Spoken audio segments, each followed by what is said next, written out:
Tahukah kamu, siapa saja yang mengisi denyut kehidupan kota Makassar? Pada tahun 2024, jumlah penduduk kota Makassar mencapai lebih dari 1,4 juta jiwa. Dengan pertumbuhan yang stabil dari tahun ke tahun, dengan kepadatan lebih dari 7.000 jiwa atau KM, beberapa kecamatan seperti Tamalate dan Panakukang menjadi yang paling padat. Rasio jenis kelamin menunjukkan keseimbangan. Dengan sedikit lebih banyak penduduk laki-laki, sebagian besar warga berada dalam kelompok usia produktif.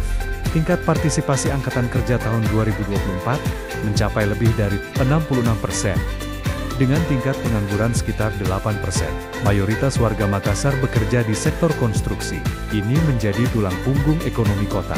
Tingkat pendidikan turut memengaruhi jenis pekerjaan. Semakin tinggi pendidikan, makin besar peluang kerja yang layak. Warga Makassar adalah kekuatan sejati pembangunan kota ini.